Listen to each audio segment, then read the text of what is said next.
나중에 올해 자격증 따시면 공공택지라에서 택지개발 지구가 지정되는 곳이 있으면 바로 주변에 창업하시는 게 필요하십니다. 택지개발 지구가 지정되게 되면 이 택지개발 지구 안에 새 아파트 분양받을 수 있기 때문에 지분 취득하겠다는 분들이 꽤 있으십니다. 그래서 택지개발지구로 지정되게 되면 보통 빌라 같은 경우에 지하층은 좀 저렴한데 그 지하층이랄지라도 대지 지분이라는 걸 꼭 가지고 있거든요. 그래서 저 지분 거래하겠다는 분들이 꽤 많아지십니다. 그리고 저 택지개발 사업이 이루어지게 되었을 때 나중에 우리가 도시개발법 공부하시다 보면 토지 상환 채권이라는 것도 한번 나중에 공부하시게 될 겁니다. 그래서 새 아파트 분양받을 수 있는 권리 분양권이라 표현하는데 저 분양권 거래 활발해지게 되거든요. 그리고 이 택지개발 지구 안에는 이미 지구 단위 계획 수립해서 그에 따른 개발 사업이 이루어지게 되는데 저 택지개발 지구에 인접한 땅이 있다고 하면 그곳이 상가나 원룸택 만들겠다는 분들도 꽤 늘어나십니다. 그래서 이쪽에서는 설계에 관한 사항과 시공에 관한 사항 그리고 분양 대행까지도 택지개발 지구 주변에 좀 개발 사업이 이루어지게 된다고 하면 이쪽으로 또 돈을 버는 경우가 꽤 많습니다. 그래서 나중에 택지개발 지구가 내가 살고 있는 곳 주변에 좀 넓게 지정되게 된다고 하면 그 주변 가서 무조건 창업하셔야 됩니다. 그러면 택지개발 지구 개발 사업이 보통 3년에서 5년 정도 시간 걸리고 그리고 3년 뒤에 개발 사업이 완료되게 된다고 하면 이 택지개발 지구 안에 상가를 내가 차지하고 있다고 하면 나중에 상가에 있어서는 권리금 작업이라는 것 해서 부동산 중개하는 경우도 있거든요. 그러면 한 5년 정도는 안정적으로 개업하자마자 돈이 들어오십니다. 돈 버는 거 별로 관심. 그래서 지금부터 나중에 올해 내가 분명 자격증 딸 거라는 게 확신되신다고 하면 확신 들고 계시죠? 지금처럼 빡세게 하면 학교 갈 수밖에 없습니다. 그래서 나중에 설계나 시공 쪽에 아는 사람들 좀 잡아주시는 게 필요한데 나중에 우리가 배우는 법은 아니지만 건설산업기본법이라는 게 있거든요. 그 건설산업기본법에 따르게 되면 연면적 662제곱미터 이상이라고 하면 그때는 종합건설업체만 시공할 수 있습니다. 그래서 이 종합건설업체에 아는 사람이 있다고 하면 이 택지개발지구 안에 택지 분양받으신 분 또는 주변에 땅을 가지고 계신 분이 좀 큰 규모 우리가 알고 계시길 연립택은 주택사용층수가 4개층 이하로서 동당 바다 면적 합이 660 초과하거든요. 빌라라 불리는 다세주택은 종합건설업체가 만들 필요 없는데 660 초과하게 된다고 하면 그때는 종합건설업체에 연결되어야만 시공할 수 있습니다. 그런 파트까지도 약간 발을 걸쳐 놓으시게 되면 직접 개발하고 공사하는 것까지도 또 담당하실 수 있거든요. 가뜩이나 지금 처음 보는 공법도 어려워 죽겠는데 이상한 법률까지 이야기 들어가지고 난감해졌습니다. 대신 이쪽이 진짜 부동산 창업하시게 된다고 하면 거래할 건수가 좀 많아지게 됩니다. 방금 알려드렸는데 저런 걸 천천히 해 나갔으면 좀 괜찮으실 겁니다. 예, 이번 시간은 도시군 계획설 사업 시행자 함께 보십니다.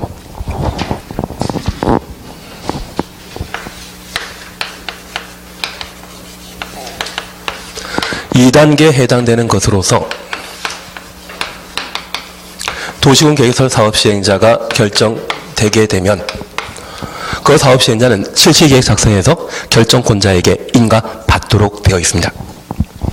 원칙적인 사업 시행자는 행정청이었던 것 기억하시고 비행정청의 경우는 입안권자에게 지정받아 도시군 계획설 사업을 시행할 수 있었습니다. 164페이지 찾으셨죠? 단월 1번 원칙 시행자 찾았습니다. 특별시장, 광역시장, 특시, 특도, 시장, 군수는 이 법 또는 다른 법률에 특별한 규정이 있는 경우 외 관할 구역의 도시군 계획설 사업을 시행한다. 특별시장부터 시장, 군수까지 가로 해놓으시며 원칙적인 사업 시행자입니다. 2번, 3번 시험 안 나옵니다. 4번 국토교통부 장관 또는 도지사 시행 찾으셨죠? 국토교통장관은 국가계획과 관련되거나 국토교통부 장관부터 국가계획 가로 해놓습니다. 그 밖에 특히 필요하다 인정하는 경우 특광시군의 의견대로 직접 도시군 계획설 사업을 시행할 수 있으며 도지사는 광역도시계획과 관련되거나 도지사 광역도시계획까지 가로 해놓습니다. 특히 필요하다 인정하는 경우 관할 시장군수의 의견대로 직접 도시군 계획설 사업을 시행할 수 있다. 그래서 시행자는 입안권자입니다. 국토교통부 장관, 지도이사, 시장, 군수가 입안권자로서 도시군 계획설 사업 시행할 수 있죠. 양거로 5번입니다. 행정차이 아닌 시행자. 동그라미 1번입니다. 시행자가 될 수 있는 자 외의 자는, 그러면 시행자가 될 수 있는 자는 앞서 보셨던 입안권자인 국토교통부 장관, 지도이사, 시장, 군수이죠. 그들 외의 자라 하면 비행정청입니다. 비행정청이 대통령령이 정하는 바에 따라 국토교통부 장관, 지도이사, 시장, 군수, 국토교통부 장관부터 시장, 군수까지 가로 해놓으시는데 이들 입안권자로서 도시군 계획설 사업을 당연히 시행할 수 있는 자이죠. 이들부터 시행자로 지정받아 지정 추천했습니다. 도시군 계획설 사업을 시행할 수 있다. 비행정청이 도시군 계획설 사업 시행하기 위해서는 입안권자에게 지정받음으로써 시행자 될 수 있다는 것 확인해 놓습니다. 한 장 넘기십니다. 동그라미 3번 찾으셨죠? 시행자 지정 신청하고자 하는 자는 도시군 계획설 사업 시행자 지정받으려면 도시군 계획설 사업 대상인 토지 면적 3분의 2 이상에 해당되는 토지를 소유하고 토지 소유자 총수 2분의 1 이상에 해당하는 자의 동의 얻어야 한다. 그래서 토지 면적 3분의 2 이상에 해당되는 토지를 소유하고 토지 소유자 총수 2분의 1 이상에 해당되는 자의 동의 가로 해놓습니다. 면적 3분의 2 이상을 소유하고 총수 2분의 1 이상의 동의 얻어야 한다. 확인되셨습니다. 그리고 박스에 국가 지방자치단체 2번 대통령이 정하는 공공기관 3번 그 밖에 대통령이 정하는 자 지방공사와 지방공단 있는데 이들은 토지 소유자의 동의 없이 시행될 수 있고요. 박스에 나와 있는 1, 2, 3을 제외한 민간의 경우에만 토지 소유자의 동의 얻어 시행자 될 수 있습니다. 그러면 여기 시행자와 관련되어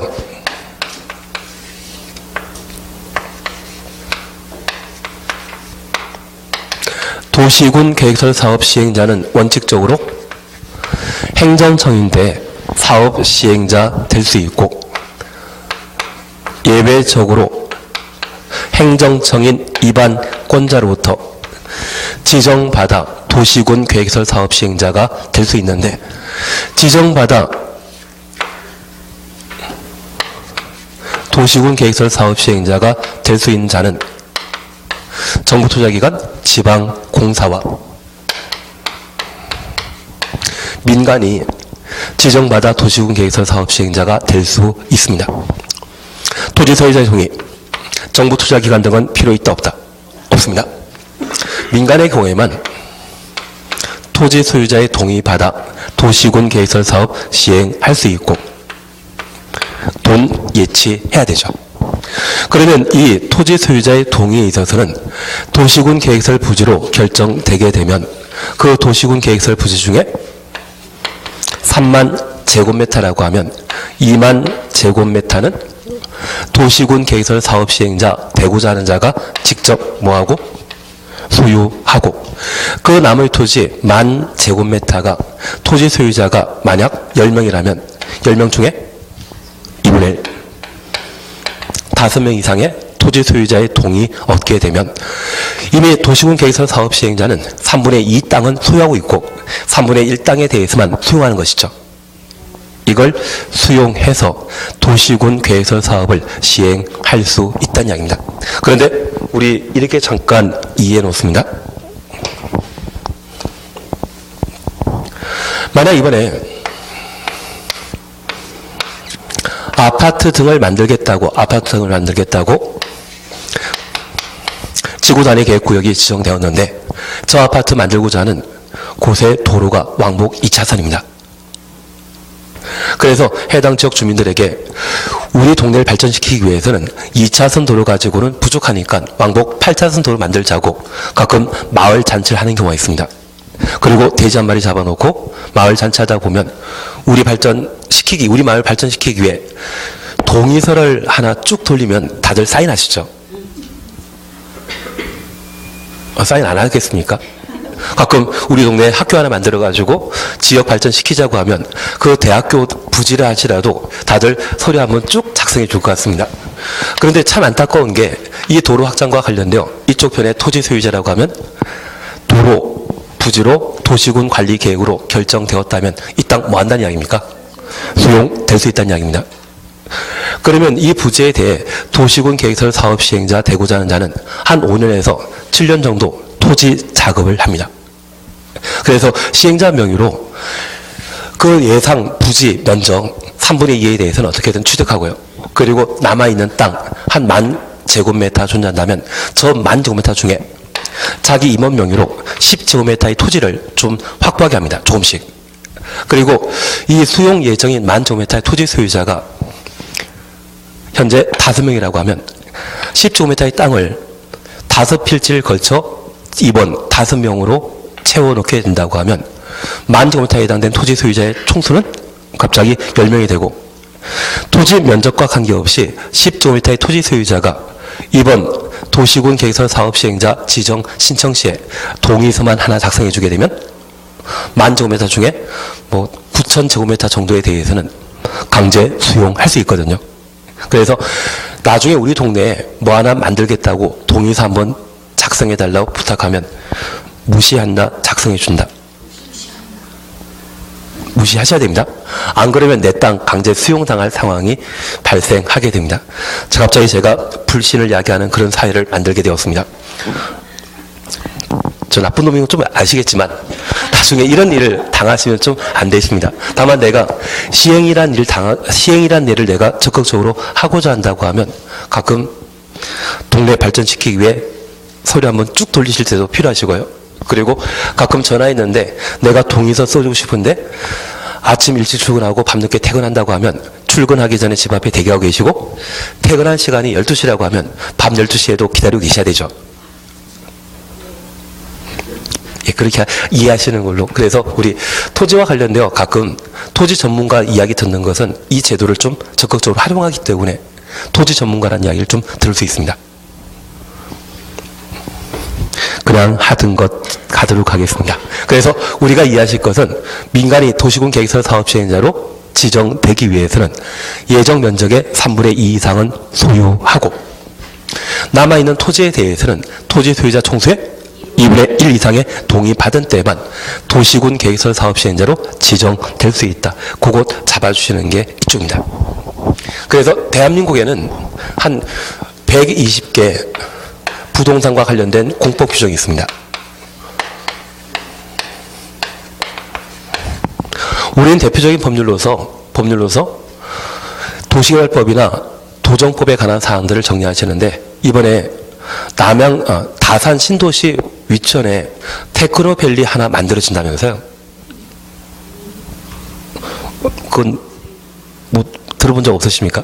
그거 만들어지게 되면 아마 도시 첨단 산업단지로 조성되고 그곳에 연구 중심이든 또는 반도체든 뭔가 공장 들어가게 됩니다. 특히 대기업 공장이 위치하게 된다고 하면 1차, 2차 밴드 회사가 만들어지다 보니 그곳에 일자리 늘어나게 되면 그 주변 일대에 대규모 아파트 단지 개발 사업이나 택지 개발 사업이 함께 이루어지게 되는데 그 테크노밸리 만들고자 한다면 우리가 그냥 들어본 법률 중에 국가산업단지, 일반산업단지에서 산업단지 입지 조성에 관한 법률 들어본 적 있으시죠? 기억날 리 없습니다. 대신 그 법에 따르게 된다고 하면 그 테크노밸리 조성과 관련된 토지 수용에 관한 절차 등이 있거든요. 그래서 그 법에 따라 만들고자 한다고 하면 토지에 대해 어느 정도 아시고 개별법 아시게 된다고 하면 수용과 관련된 요건을 충족하기 위한 토지 작업이라는 것을 하실 수 있습니다. 그래서 내가 상황이 어떻게 처할지 모르겠지만 나중에 개별법을 적용하는 상황이 발생하게 된다면 한번 해보시고요. 잘 안 되면 그때 저한테 물어보러 오시면 됩니다.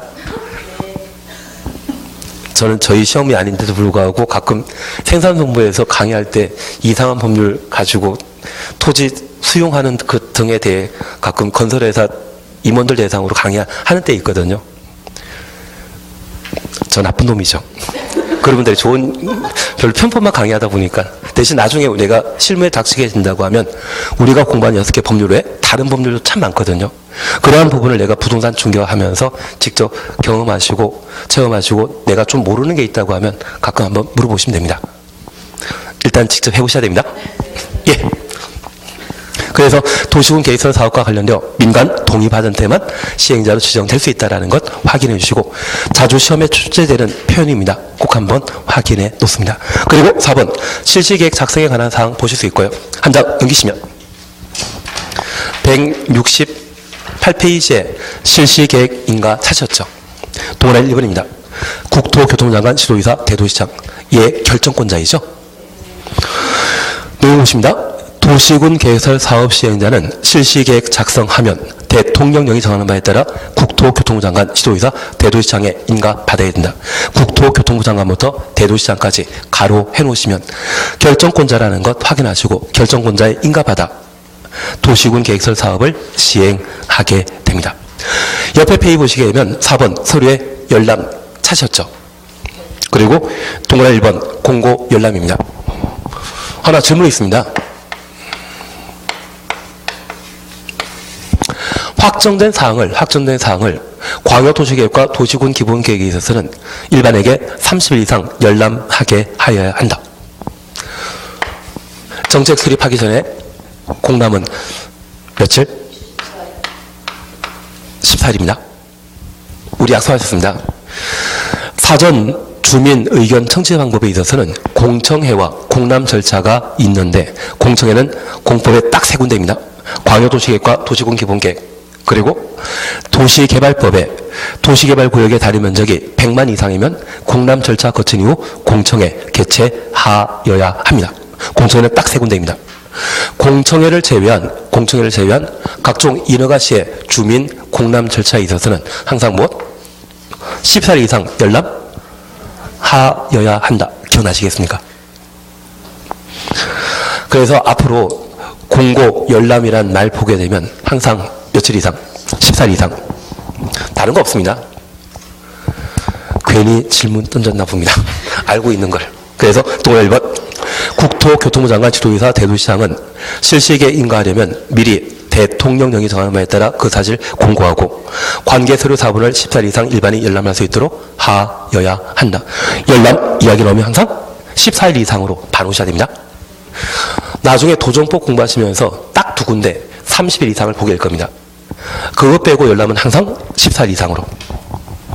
그리고 5번 시계고시 그냥 진행하십니다. 한 장 넘기십니다. 171페이지에 도시군 계획설 사업의 이행 담보로서 1. 이행 보증금 예치 찾으셨죠. 여기 도시군 계획설 사업과 관련되어서는 결정권자가 실시계획 인가할 때 조건 붙여서 인가해주는 경우가 있습니다. 그러면 실시계획 인가와 관련되어 조건부 인가사항이라면 저 부대 조건 이행해야 되죠. 국가, 지방자치단체, 정부투자기관 등의 공공은 저 조건 이행 반드시 합니다. 반면에 민간의 경우에는 영리 목적을 하다 보니 저 조건 이행 안 할 때 있거든요. 그래서 이행 보증금은 오직 누구에게만? 민간에게만 이행 보증금을 예치하게 하는 겁니다. 만약 주택공사 등의 정부투자기관이 이행 보증금을 예치한다. 그런 취지 충돌하면 무조건 틀린 것으로 되신 겁니다. 그래서 동그라미 1번입니다. 특광시군은 기반시설 설치나 그에 필요한 용지 확보 등에 필요하다 인정하는 경우 대통령령이 정하는 경우는 그 이행을 담보하기 위해 도시군 계획설 사업 시행자에게 이행 보증금을 예치하게 할 수 있다. 그래서 시행자에게 이행 보증금 예치하게 할 수 있다. 가로 해놓습니다. 다만 다음 각호 하나에 해당하는 자에 대해서는 그러하지 아니하다. 국가, 지방자치단체, 대통령이 정하는 공공기관, 가로 속에 지방공사 찾으셨죠. 민간의 경우는 이행 보증금 예치하지만 공공은 이행 보증금 예치한다 안 한다? 안 한다. 그것 잡아주십니다. 그래서 우리가 계속 공법 공부하다 보면 시행자 등에 대한 구분을 할 때 국가와 지방자치단체, 행정청입니다. 저 국가 지방자치단체에 의한 자를 비행정청이라 하고, 비행정청 중에 정부 투자기관이나 지방공사까지를 뭐라 한다? 공공이라 하고, 이들을 제외한 나머지를 민간이라 표현합니다. 저 민간의 경우는 돈 예치시키는 것이죠. 토지소유의 동의 필요한 것이죠. 공공의 경우는 동의와 예치 없습니다. 그거 구분하시는 게 공법과 관련되어서는 기본적인 시험 출제 패턴입니다. 그래서 정부 투자기관 등에게 돈 예치하게 한다, 그런 취지 집어넣으면 무조건 거버린 겁니다. 그것만 잘 해주십시오. 그리고 173페이지에 6 시행자 보호조치 찾으셨죠. 그리고 바로 3번 보십니다. 1번 관계서류 연락, 그리고 2번 서류의 공유성달, 크게 문제 없습니다. 바로 3번 토지의 수용 사용 찾으셨죠. 173페이지입니다. 1번입니다. 도시군 계획설 사업 시행자는 도시군 계획설 사업에 필요한 다음 각호의 물건 또는 권리를 수용하거나 사용할 수 있다. 수용하거나 사용할 수 있다. 가로 해놓습니다. 그리고 박스에 토지, 건축물 또는 그 토지에 정착한 물건. 2번입니다. 토지, 건축물 또는 그 토지에 정착한 물건에 관한 소유권 외 권리. 소유권 외 권리. 가로 해놓습니다. 그러면 1번은 토지 등에 대한 소유권이고, 그리고 2번은 소유권 외 권리입니다. 그런데 우리가 민법 공부하시다 보면 저 소유권과 관련되어서는 사용 수익의 권능과 처분이라고 하는 권능으로 구성되어 있다는 것을 우리가 공부하게 되는데, 여기 소유권 외 권리는 저 소유권의 사용 수익과 관련된 제한 물권을 설정했다고 하면 그 제한 물권을 소유권 외 권리라 표현하게 됩니다. 그리고 이 제한 물권에 대해서는 민법에서 물권 법정주의라는 말 들어본 적 있으시죠? 그와 관련되어서는 진짜 중요한 권리이기 때문에 등기한 때 효력 발생하는 것으로 우리가 공부하셨습니다. 소유권이 중요합니까? 소유권 외 권리가 중요합니까?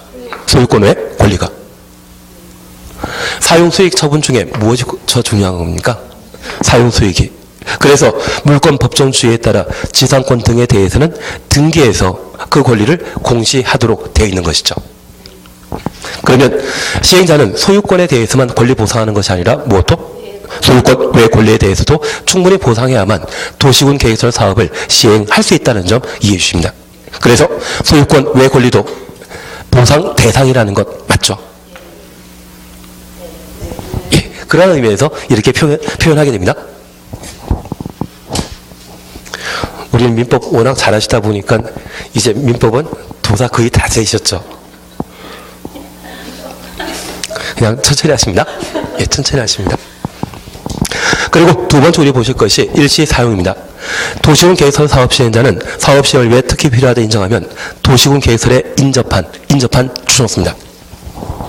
토지, 건축물 또는 그 토지에 정착한 물건 권리를 일시 사용할 수 있다. 일시 사용 주놓습니다. 만약 인접한 토지에 대해서도 수용, 사용할 수 있다. 이 말 너무 틀립니다. 인접한 토지에 대해서는 오직 뭐만? 일시 사용만. 그래서 매번 시험에 내게 되면 도시군 계획설 부지와 그 인접한 토지에 대해 수용, 사용할 수 있다라고 하면 인접한 토지 때문에 틀린 지문입니다. 부지에 대해서는 수용, 사용할 수 있고 인접한 토지에 대해서는 사용만. 한 장 넘기십니다. 3번 공익사업을 위한 토지 등의 취득 및 보상에 관한 법률의 준용 찾으셨죠. 이제 요것 하나를 다시 이해해 놓습니다. 도시군 계획설 사업의 시행 방식은 수용 방식이고, 토지 등을 강제 수용하게 되면 토지 소유자에게 각종 개발 사업 하기 전에 현금으로 보상하도록 되어 있거든요. 그래서 보상 방식은 사전 현금 보상하는 것이 수용 방식의 특징입니다. 그러면 이 수용과 관련되어서는 일반법과 특별법으로 각각 구분하고 있는데, 저 일반법은 공익 사업을 위한 토지 등의 취득 및 보상에 관한 법률, 공지법에서 다루고 있고요. 특별법에 대해서는 부동산 공법이 120개 정도가 있습니다. 그리고 이 공법은 계속 하루하루 날이 지나게 되면 늘어나는 것이 특징입니다. 그래서 대한민국 전체 법률이 한 2,400개 있거든요. 그 2,400개 중에 부동산 공법 규정은 120개 정도가 있습니다. 그러면 이 부동산 공법인 특별법에 있어서는 토지 수용에 관한 규정들을 각각 나열하게 되는데 하나 이해하실 것이 있습니다. 여기 공지법이 일반법이면 특별법인 부동산 공법, 국계법 등에 대해서는 이 법에 특별한 규정을 제외하고는 공익사업을 위한 토지 등의 취득 및 보상에 관한 법률을 준용하도록 각각 정해 놓게 됩니다. 그러면 이 특별법에 다루어지는 것은 공지법과 다른 특별 규정이 시험에 나오겠죠. 그래서 그 특별 규정에 대해 두 가지만 우리가 한번 살펴주신 겁니다. 나중에 우리가 시간 되시면 여기 공지법과 관련되어 한번 공부하실 수 있는데요. 저 공지법에서는 공익사업을 시행하기 위해 땅을 필요로 한다고 하면 법 4조에 국토교통부 장관이 70개 정도의 공익사업으로서 국토교통부 장관이 공익사업을 인정하면 수용할 수 있는 사업 종류를 각각 나열하게 됩니다. 그래서 공지법에 따라 토지를 강제 수용하기 위해서는 누구에게 인정받아야 된다? 국토교통장관에게 사업 인정받은 때만 토지를 강제 수용할 수 있는데 이 절차는 쉬운 절차이겠습니까? 까다로운 절차이겠습니까? 까다로운 절차입니다. 그런데 이런 일반 규정이 있는데 불구하고 우리 국계법에서는 특별한 규정을 따로 두고 있거든요. 그 특별 규정으로서 두 가지를 우리가 함께 봐주시는 겁니다. 그러면 우리 교재 잠깐 확인하십니다. 3번 찾으셨죠? 그리고 동그라미 요리입니다. 수용 사용에 관해 이 법에 특별한 규정이 있는 것 외에 공익사업을 위한 토지의 취득 및 보상에 관한 법률을 준용한다. 그래서 공지법은 특별법이다, 일반법이다. 국계법과 비교하면 일반법입니다. 그리고 2번입니다. 공익사업을 위한 토지 등의 취득 및 보상에 관한 법률을 준용할 때 실시계획 고시한 경우 실시계획 고시 추천했습니다. 공익사업을 위한 토지 등의 취득 및 보상에 관한 법률에 따른 사업 인정 및 고시가 있었던 것으로 본다. 재결 신청 확인되십니다. 공지법에 불구하고 실시계획에 정한 도시군 계획설 사업 시행기간 내에 하얀다. 시행기간 줄쳐놓습니다. 그러면 이제 우리가 봐주실 것은 국계법상 실시계획을 인가받고 저 실시계획을 고시하게 되면 공지법상 국토교통부 장관이 사업 인정하여 고시한 것과 같은 것으로 취급하겠다는 이야기입니다. 그런데 이 실시계획을 인가받고 고시할 때 인가권자는 결정권자인 국토교통부 장관, 시의사, 대도시장에게 인가받게 되면 저 인가받고 고시한 때 공지법상의 사업 인정 고시된 것으로 본다. 의제하게 됩니다. 그러면 공지법의 사업 인정은 국토교통부 장관만 사업 인정할 수 있는데 국계법에 따른 도시군 개설 사업의 실시계획 인가받고 고시하게 되면 얘와 똑같이 취급하겠다는 이야기죠. 그럴 때 국토교통부 장관 상단할 때는 공지법과 똑같이 까다로운 절차가 진행되겠지만 시의사, 대도시장에게 실시계획 인가받게 된다면 국계법과 비교하게 되었을 때 이 절차 요건은 까다롭다, 좀 완화되어 있다. 완화되어 있습니다. 대한민국에 평창 올림픽과 관련되어 경기장 만들겠다고 땅을 강제 수용하거나 또는 KTX 만들기 위해 땅을 강제 수용하고자 한다면 원래 누구에게? 장관에게 사업 인정받을 때에만 그 토지를 강제 수용할 수 있거든요. 그 절차 아주 까다로운 절차입니다. 그런데 국토교통부 장관 말고 시도지사와 대도시장을 상대하면서 토지 수용할 수 있는 절차 요건을 진행하는 것은 좀 편리하게 할 수 있거든요. 이게 허용된다고 하면 이것은 시행자를 보호하는 것입니까? 토지 소유자를 보호하는 것입니까?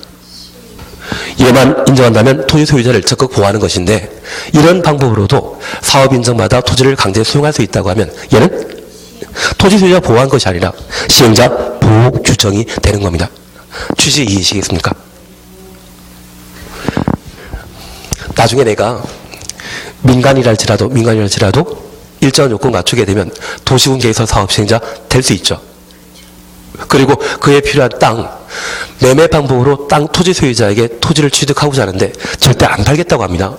안 팔겠다고 하면 강제 수용 방법으로도 그 땅을 취득할 수 있거든요. 시행자 입장에서는 유리한 규정이라는 것 이해해 주셔야 됩니다. 그리고 두 번째입니다. 여기 재결에 관한 사항을 우리가 함께 보셨는데, 이 재결은 판사가 자기의 의견을 판결문으로 표현하고 있죠. 판사는 자기의 의사를 판결로서 표현하게 되고요. 여기 재결은 판결과 유사한 의미인데, 행정청이 자신의 의사를 표시하게 되었을 때는 무엇이라고? 재결이라 표현하게 됩니다. 그래서 가끔 공무원들이 상급자에게 재결 신청한다고 해서 서류 올려보내게 되면 사인 한번 해서 시장님이 돌려보내지 않습니까? 그게 남양시장이 된다 안 된다 가부 판단을 해서 사인하게 되면 그것을 재결이라 표현하게 된 겁니다. 취지 이해되시겠습니까? 그러면 이런 재결 신청은 언제 할 수 있다? 시행 기간 내. 그런데 하나 이해하실 것이 있습니다. 여기 공지법에 따라 토지를 강제 수용하게 되면 현금 보상하도록 돼 있는데, 토지 소유자가 그 돈 가지고는 택도 없다 그 이야기 할 수 있거든요. 그러면 토지 소유자가 보상 수령을 거절하면 시행자는 법원에 공탁금을 맡겨버립니다. 그런데 법원에 공탁된 돈을 내가 조금이라도 급한 일이 있어서 찾아 쓰게 되면 보상에 합의한 것으로 취급해버립니다. 그런데 이 공탁권을 수령하지 않는다고 하면 공익사업과 관련된 보상 절차가 제대로 이루어지지 않았기 때문에 공지법에 따르게 되면 국토교통부 장관에게 사업 인정 받은 날부터 1년 이내 토지수용위원회 시행자가 재결 신청하도록 되어 있습니다. 그런데 현행법상 재결 신청하는 자는 시행자만 재결 신청할 수 있고 토지 소유자는 재결 신청 못합니다. 만약 토지 소유자에게 재결 신청 허용하게 되면, 최근 이번에 대통령 바뀌면서 느끼는 것 중에 하나가, 청와대 포탈에다가 민원 신청하면 20만 명 이상이 신청하면 뭔가 답변해야 된다더라고요. 그런 이야기 들어본 적 있으시죠? 그래서 예전에 좀 조모로 시작하는 분이 내후년에 만기 출소한다고 하는데, 이번 그냥 풀어줬다가는 똑같은 사고 칠 거라고 해서 가중처벌 가능하지 않는가, 그것을 청와대에 민원 신청하니 청와대에서 답변해 주더라고요. 참 대한민국 좋아진 것 같은데요. 별로 좋아진 표정 아니십니다. 그러면 이걸 개개인이 토지 소유자가 토지 수용에 재결 신청하게 되면 그 많은 민원에 대해 처리하고자 한다면 업무량 많아질 수 있죠. 그래서 현재 재결 신청은 누구만? 시행자만 재결 신청해야 되고, 만약 1년 내에 재결 신청하지 않는다고 하면 사업시행 인가 효과가 실효되어 버립니다. 그런데 이번 도시군 개설 사업과 관련되어서는 언제까지? 시행 기간. 그러면 도시군 개설 사업에서 실시계획 고시하게 되면 토지 강제 수용할 수 있죠. 토지 언제부터 수용할 수 있다? 실시계획 고시한 때 토지 수용할 수 있고요. 그리고 그 공사 끝나는 것은 공사 완료. 공고할 때 공사 끝나게 됩니다. 그러면 이게 시행 기간인데, 그 시행 기간이 인천국제공항 같은 공항 만들게 된다면 그 사업 기간이 10년도 될 수 있죠. 그러면 우리 이렇게 잠깐 이해해 놓습니다. 시행자가 실시계획 인가 받고 고시함으로써 토지를 강제 수용하게 되었는데, 토지 소유자에게 1억 보상하기로 했습니다. 그래서 첫 번째 전화하려고 오게 되면 항상 튕기셔야 됩니다. 내가 이거 구입한 가격이 얼마인데 주변 시세 얼마인데 이거가 되느냐고 튕기시면 그 금액에서 한 5%나 10% 올라간 금액으로 다시 한번 전화하려고 옵니다. 그리고 그때 또 통화하면서 튕기는 게 아니라 하여튼 내가 참 불쌍하다는 것을 강조해 주셔야 됩니다. 지방 어르신이 지금 병원에 입원해 있고 애들은 학교 다니는데 그게 얼마나 많이 들어가는데 이거밖에 돈을 안 주냐면서 항상 아쉬운 소리 하셔야 됩니다. 나 돈 많다고 튕기시면 이분들도 별로 봐주는 거 없거든요. 그렇게 한 번 더 튕기셨다가 마지막에 또 연락 옵니다. 이번에 수령 안 하시게 되면 공탁할 거라는 이야기를 꼭 하거든요. 근데 한 세 번째 되는 금액에 대해서는 웬만하면 받아주시는 것도 괜찮으십니다. 왜냐하면 이 도시군 개선 사업이 10년간 진행되게 된다면 이분이 나는 3억 정도 받아야 되겠다. 그런 의견 표현을 했을 때 저 10년 뒤에 시행자가 재결 신청하고 토지수용위원회에서 그때 3억 받아준다고 하면 10년 만에 2억 더해서 내가 받을 수 있는데 토지수용위원회가 최초 결정했던 금액 1억으로 재결해버리게 된다고 하면 나는 더 이상 받을 거 없거든요. 그러면 저 10년 동안 공탁되어 있는 돈 한 푼도 못 쓴 상태에서 10년 지나니 또 1억 받았다고 하면 진짜 그동안 그림의 떡만 모셔놓고 살아왔던 거거든요. 상황 진짜 애매해지지 않습니까? 그러면 저 시행기간 내 재결 신청하는 것 원래 공시법에 따르게 되면 사업인정 받고 몇 년? 1년 내에 재결 신청하고 저 1년이면 좀 참을하죠. 1년에 1억이건 내가 원했던 3억 나오건 둘 중 하나니까 좀 기다릴만 하는데 도시군 개선 사업 시행기간이 만약 10년이라고 하면 내가 이때 나이가 한 40대 중반이었는데 10년 만에 보상금이 확정되어가지고 1억 받게 된다고 하면 그동안 1억 써보지도 못하고 참 억울하지 않겠습니까? 바로 환갑잔치할 상황이거든요. 그래서 이렇게 시행기간 안에 재결 신청 허용해 주는 것은 토지 소유자를 보호한 것입니까? 시행자 보호한 것입니까? 시행자 보호한 겁니다. 그래서 여기 공지법과 달리 국계법 등의 각종 수용에 관한 규정을 두었다고 하면 얘는 토지 소유자를 배려하는 것이 아니라 시행자 보호하기 위한 특별 규정이 되게 됩니다. 그래서 나중에 부동산 중개업 하시면서 간판에 토지 전문이라는 것 붙여놓으시기 위해서는 저 방법을 좀 많이 하시면 의뢰인에게 토지를 좀 저렴하게 싸게 확보할 수 있는 방법이 되기 때문에 저런 설명을 많이 하시는 것이 토지 전문가라는 이야기 들으시더라고요. 나중에 우리 해보시면 금방 잘하십니다. 예, 그래서 우리 지금 보시는 것 두 개인데 꼭 하나 챙기실 것이 있습니다. 재결 신청에 대해서는 몰라 상관없습니다. 대신 여기 토지 수용과 관련되어 국토의 개미 이용에 관한 법률상 토지를 강제 수용할 수 있는 시점은 실시객 고시 한때입니다. 그리고 나중에 우리가 함께 보실 게 도시개발법이 있는데 도시개발법에서는 뭔지 잘 모르지만 세목고시한테 토지 강제 수용할 수 있고요.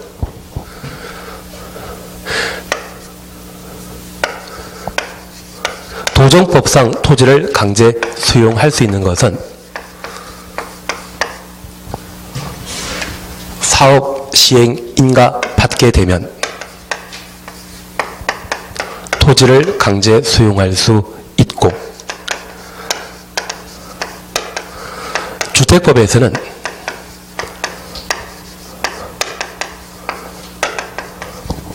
사업계획 승인받은 때 토지를 강제 수용할 수 있습니다. 무리한 짓을 하고 있다는 생각도 약간 들긴 들지만 지금 우리가 공부하는 6개 법률 중에 토지 수용 관계를 한 4개 법률에 다루고 있거든요. 국회법에서는 언제?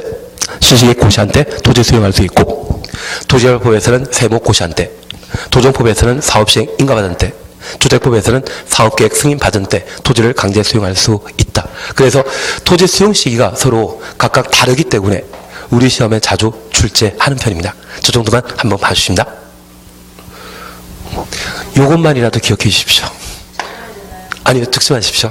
나중에 제가 따로 한번 자료 만들게 되면 따로 한번 보시게 될 텐데, 지금은 토지의 수용 시기가 개별법마다 좀 달리 정해져 있다. 그렇게만 지금은 확인해 놓으시면 됩니다. 예, 그렇게 한번 봐주시는 게 이쪽입니다. 그리고 7번 공사완료 공고 사셨죠? 결정권자가 중공공사한다. 그렇게만 기억하십니다. 그리고 한 장 넘기시면 비용 찾으셨고 그냥 지나가십니다. 180페이지 보시면 지구 단위 계획 구역, 지구 단위 계획 찾으셨죠? 이쪽을 이제 함께 해 나가십니다.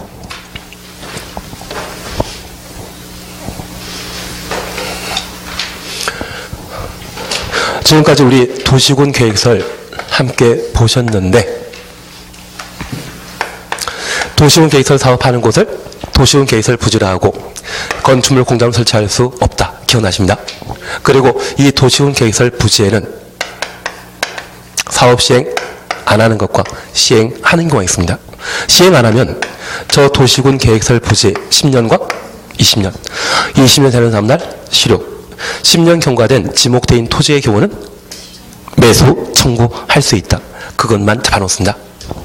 그리고 시행하게 되면 1단계는 도시군 관리계획으로 결정하게 되는데, 용도 지역과 달리 도시군 계획설이 결정 고시되면 단지 만들어야 되죠.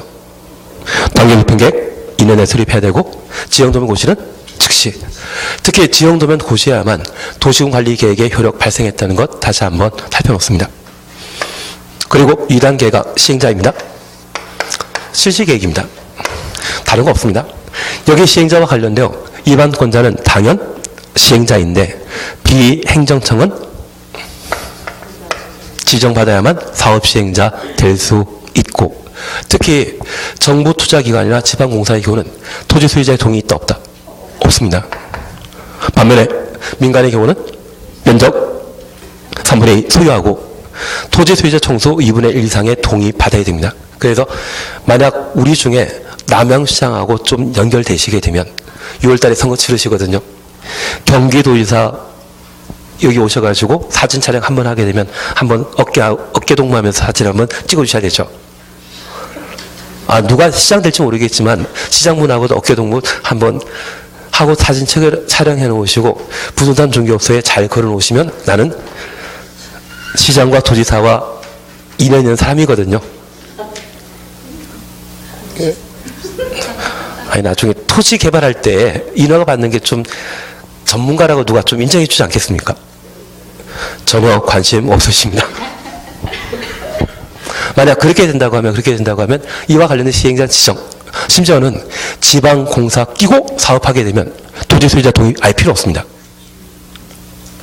그래서 가끔 지방공사하고 아파트 개발 사업 함께 작업하는데, 내가 마을 동네 잔치 벌이면서 이번에 우리 동네에 학교 하나 만들자, 뭐 서울대 하나 만들겠다고 거창하게 뻥치시더라도 동의서 하나 쭉 받아놓고 도시군 관리계획으로 입안 제한하고 학교 부지로 결정된 상태라고 하면 그 땅 지방공사와 함께 개발하면 토지 소유자 동의 필요 없지 않습니까? 별로 좋아하는 표정이 아니십니다. 제가 사기꾼처럼 보이시라고 봅니다. 넘어가도록 하겠습니다. 그런 게 좀 필요한 것이 이쪽이 되지 않나 싶습니다. 다만 우리 기억하실 것, 민간의 경우에만 토지 소유자의 동의, 이행 보증금 필요하다라는 것 기억해 주시고, 실시계획 인가하는 자는 결정권자라는 것 기억해 놓습니다. 그리고 3단계 때 우리가 보셨던 것, 부지에 대해서는 수용할 수 있지만 인접한 토지에 대해서는 사용할 수 있다. 토지 수용할 수 있는 시점은 언제? 실시계획 뭐 한때? 고시 한때. 시시고시 한때 토지 강제 수용할 수 있다. 거기까지 보시는 게 도시군 계획서 사업입니다. 이제 180페이지에 지구 단위 계획 구역 및 지구 단위 계획 함께 보십니다. 그러면 이쪽은 제목을 먼저 봐주십니다. 지구 단위 계획 구역입니다. 여기 지구 단위 계획 구역의 지정 목적은 지구 단위 계획을 수립하는 게 목적입니다. 지구 단위 계획 구역의 지정 목적은 무엇? 지구 단위 계획 수립하는 게 목적입니다. 그리고 이 계획은 개발 계획인데, 개발 계획을 수립하는 대상은 지구를 단위로 수립하는 계획입니다. 그래서 우리 남양시에는 갈매지구 구리시적이고 다산지구나 진접지구라고 하는 곳 참 많았지 않았습니까? 그 지구는 우리 남양시 전체이다, 일부이다? 일부입니다. 그래서 남양시 전체에 대한 개발 계획이 아니라 남양시의 특정 지역에 대한 개발 계획을 지구 단위 계획이라 하고, 저 지구 단위 계획 수립할 수 있는 장소를 지구 단위 계획 구역이라 표현하게 됩니다. 취지 이해하시겠습니까? 그러면 이 지구 단위 계획은 도시군 계획 수립 대상 일부를 대상으로 토지 이용을 합리화시키기 위해 수립하는 도시군 관리 계획을 지구 단위 계획이라 표현합니다. 하나 이해하실 것이 있습니다. 여기 도시군 계획 수립 대상은 남양주시 전체이죠.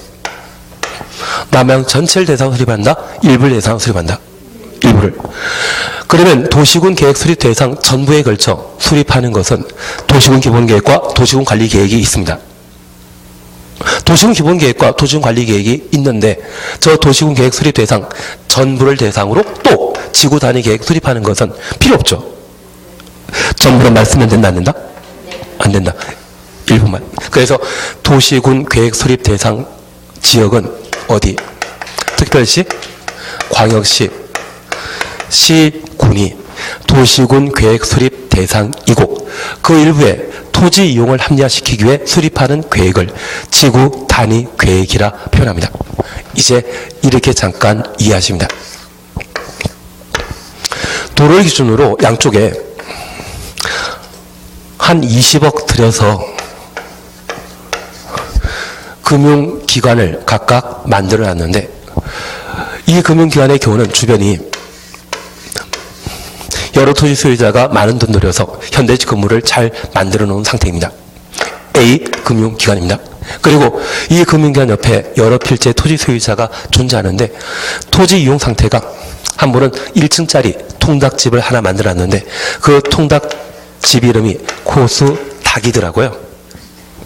지방에 가시게 되면 진짜 통닭집이 고수 닭인집이 있습니다. 그리고 옆에 순대, 떡볶이 파는 집인데 진짜 허름한 집입니다. 그리고 이 옆에는 선술집이 하나 있는데 밤만 되면 이상한 사람이 좀 지나다니시는 것 같더라고요. 그러면 내가 금융거래 하고자 한다면 A 업소 방문하시겠습니까? B를 방문하시겠습니까?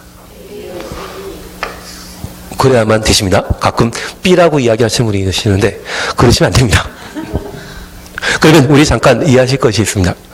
여기 건물 소유자는 길 건너편과 똑같은 돈 들여서 건물 만들었는데 이렇게 장사 안 된다고 하면 주변 토지 소유자 탓을 할 수밖에 없죠. 그런데 이 건물 소유자가 이웃 토지 소유자에게 길 건너편처럼 좋은 건물 만들어라 강제할 수 있다? 강제 못합니다. 그래서 우리 가끔 학교 다닐 때 삥 뜯거나 삥 뜯긴 적? 그냥 구경만 한 적은 있으시죠? 개인은 개인에게 삥 뜯는 거 산다 못한다? 못합니다. 국가만 할 수 있거든요. 그러면 이러한 곳에 환경을 정비할 목적으로 일반 국민에게 구속력 있는 도시군 관리 계획으로 지구 단위 계획 구역 지정하고 지구 단위 계획 수립하면 저 지구 단위 계획에서는 이곳에 건축할 수 있는 건물의 종류, 건물의 크기, 건물 높이 모든 것을 지구 단위 계획으로 결정하게 됩니다. 그래서 이번에 다산 지구의 경우에도 지구 단위 계획 구역이 지정되어 있고요. 각 지역 필지마다 몇 층짜리 건물 건축할 것인지 그것도 다 정해져 있습니다. 그런데 우리 호평 상업지구에도 지구 단위 계획에 따라 개발된 곳이거든요. 이곳에 10층짜리 건물 만들라고 지구 단위 계획으로 결정했는데 해당 토지 소유자가 10층짜리 건물 건축할 돈이 없다고 하면 빈 나대지로 돼 있는 곳이 있을 겁니다. 내가 지구 단위 계획 구역 안에 토지 소유자인데 지금 현재 가지고 있는 돈이 1층짜리 건물만 건축할 수 있는 돈이 있습니다. 10층짜리 건물 건축하라고 지구 단위 계획으로 결정했다고 하면 1층짜리 건물 만드는 것은 지구 단위 계획에 위배된 것으로서 건축 허가 자체를 받을 수 없습니다. 그래서 이 지구 단위 계획은 구역이 지정되었을 때 수립되게 되는 지구 단위 계획에 따라 건물 건축해야 되고 건물 크기도 건물 높이도 다 어디에 따른다? 지구 단위 계획에 따르도록 되어 있습니다. 취지 이해하시겠습니까? 그래서 예전 서울 같은 경우에는 강남역 있지 않습니까? 그 강남역에 한 10년 전만 하더라도 10년, 20년 전만 하더라도 사람들 모이는 장소가 딱 정해져 있었습니다. 부산 뉴욕제가 앞에 다 모이자 했거든요. 그래서 지나가는 사람 구경하고자 한다면 저 앞에 1시간 정도 있으면 실컷 사람 구경할 수 있는 그런 위치입니다. 그런데 삼성타운이 이곳에 들어섰는데 삼성타운 들어서기 전만 하더라도 여기 무 심고 배추 심고 했던 농경지였거든요.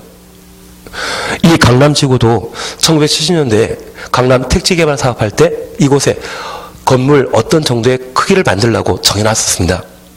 그런데 이 땅을 보상받으신 분이 그런 건물 건축할 돈이 없다 보니 제가 알기에는 2010년 이전까지만 하더라도 그냥 농사 짓는 농경지로 사용하셨거든요. 이분 돌아가시고 차제분이 이걸 팔아 먹으셔가지고 지금 삼성타운이라고 하는 오피스 빌딩이 들어서 있는데 그 전까지만 하더라도 해당 토지 소유자 돈이 없다 보니 건물 제대로 개발 못했던 적이 있습니다. 지구 단위 계획을 충족하는 건물 건축하지 못한다고 하면 이곳에는 1층짜리 건물이라도 만들 수 있다 없다? 없습니다. 그게 지구 단위 계획입니다. 이해되시겠습니까? 예, 그러면 180페이지 잠깐 확인하십니다. 1번 지구 단위 계획 구역의 지정 찾으셨죠? 지구 단위 계획이란 도시군 계획 수립 대상 지역 일부에 대하여 일부 추정습니다. 만약 시험에 도시군 계획 수립 대상 지역 전부 또는 일부를 대상으로 이 말 나오면 바로 틀립니다. 만약 도시군 계획 수립 대상 전부라고 하면 남양주시 전체를 말하거든요. 우리 남양주 전체에는 도시군 관리 계획이 이미 수립되어 있는 상태이기 때문에 지구 단위 계획은 또 수립할 필요 없습니다. 어디에만? 일부만. 그래서 도시군 계획 수립 대상 지역 전부 또는 일부를 대상으로 지구 단위 계획 수립한다. 그런 취지라면 바로 틀린 것으로. 토지 이용을 합리화하고 기능을 증진시키며 미관을 개선하고 양호한 환경을 확보하며 그 지역의 체계적 계획적으로 관리하기 위해 수립하는 도시군 관리 계획을 말한다. 우리가 기억하실 것은 토지 이용 합리화란 말을 하나 확인해 놓습니다. 뒤에 기능 증진, 미관 개선, 양호한 환경 확보 이런 것 몰라야 되는데 가끔 이거 외우시려고 기미환이라고 외우는 분도 계십니다. 기미 끼면 환장한다 그런 이야기 하시더라고요. 이건 시험에 잘 안 나오고 그냥 토지 이용 합리화라는 말을 꼭 한번 기억해 주십니다. 그리고 2번 지구 단위 계획 구역 지정 대상으로서 1. 재량 지정 찾으셨죠? 이쪽은 잠깐 쉬었다 하십니다.